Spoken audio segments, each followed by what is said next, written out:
गरुड़ पुराण एक ऐसा ग्रंथ जिसे सिर्फ पढ़ा नहीं जाता बल्कि महसूस किया जाता है, क्योंकि इसमें लिखा हुआ हर शब्द इंसान को उसके कर्मों का आईना दिखाता है।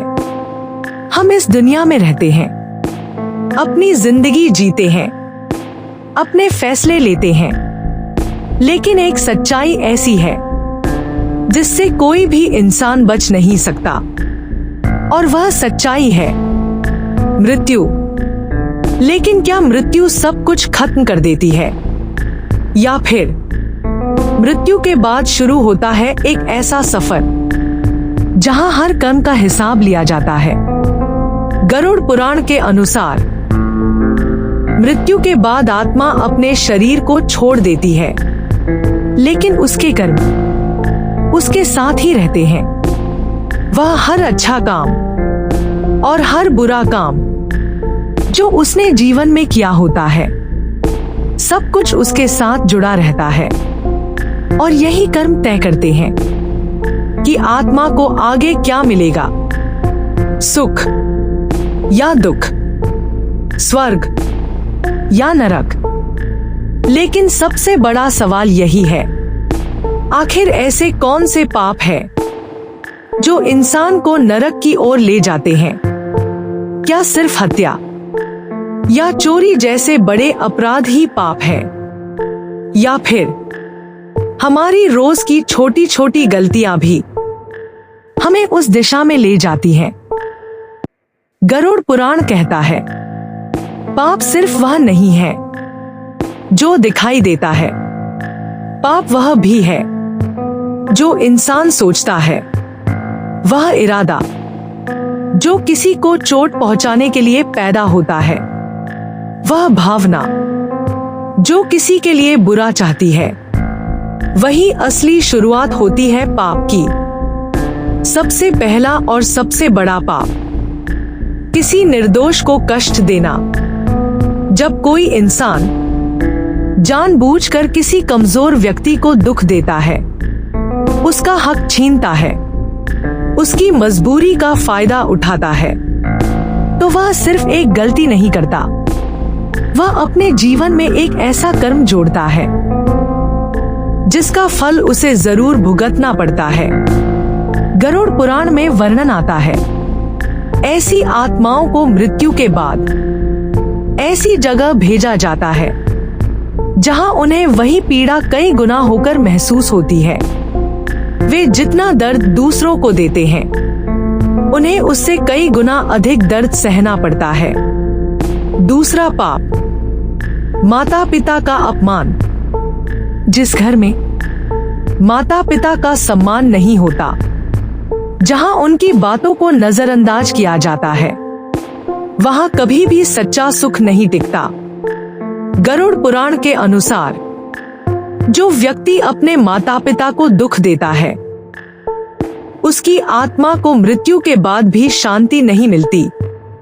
वह भटकती रहती है, उसे वह सुकून नहीं मिलता जिसकी हर आत्मा तलाश करती है। तीसरा पाप, झूठ और धोखा।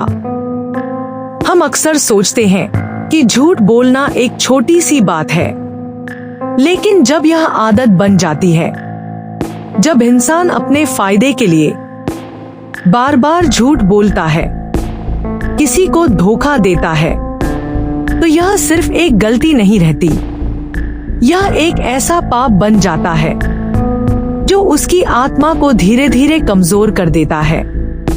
ऐसे लोग न तो अपने जीवन में सच्ची खुशी पा पाते हैं और न ही मृत्यु के बाद। चौथा पाप, अहंकार। जब इंसान अपने आप को सबसे बड़ा समझने लगता है, दूसरों को छोटा समझता है, उनकी भावनाओं की कद्र नहीं करता, तो वह अपने पतन की शुरुआत कर चुका होता है। गरुड़ पुराण कहता है, अहंकार इंसान की बुद्धि को ढक लेता है और उसे सही और गलत का अंतर समझ में नहीं आता। पांचवा पाप, अन्याय से कमाया गया धन। जब कोई व्यक्ति ईमानदारी छोड़कर धोखे और गलत रास्ते से पैसा कमाता है तो वह सिर्फ धन नहीं कमाता, वह अपने लिए दुखों का एक भंडार तैयार करता है। ऐसी आत्माओं को मृत्यु के बाद कठोर दंड भुगतने पड़ते हैं। अब बात करते हैं उन पापों की जो हमें छोटे लगते हैं, लेकिन उनका असर बहुत गहरा होता है। किसी का अपमान करना, किसी को नीचा दिखाना, किसी की सफलता से जलना, ये सब भी पाप है, क्योंकि ये हमारे मन को दूषित करते हैं। और जब मन दूषित होता है तो कर्म भी वैसे ही हो जाते हैं। गरुड़ पुराण में नरक का विस्तार से वर्णन किया गया है, जहां अलग अलग पापों के लिए अलग अलग प्रकार की सजाएं दी जाती हैं। कुछ आत्माओं को अंधकार में रखा जाता है, जहां उन्हें अपने किए गए कर्मों पर पछताना पड़ता है। कुछ आत्माओं को ऐसी पीड़ा दी जाती है जो उनके द्वारा किए गए कर्मों का प्रतिबिंब होती है। जिन्होंने दूसरों को भूखा रखा, उन्हें स्वयं भूख का कष्ट सहना पड़ता है। जिन्होंने दूसरों को रुलाया, उन्हें वही दर्द कई गुना होकर महसूस होता है। लेकिन यह सजाएं सिर्फ दंड नहीं है, यह एक सीख भी है, ताकि आत्मा अपने कर्मों को समझ सके और अगली बार सही रास्ता चुन सके। अब यह हमारे हाथ में है कि हम अपने जीवन को कैसे जीते हैं। क्या हम ऐसे कर्म करते हैं जो हमें दुख की ओर ले जाएं, या फिर ऐसे कर्म जो हमें शांति और सुख की ओर ले जाएं। जीवन हमें हर दिन एक नया मौका देता है अपने आप को बदलने का, अपने कर्मों को सुधारने का। अगर आज हम अपने कर्मों को सही कर लें तो हमारा भविष्य बदल सकता है, और अगर हम नहीं बदले तो वही कर्म हमारा रास्ता तय करेंगे। अब आप खुद सोचिए, आपके कर्म आपको कहां ले जा रहे हैं।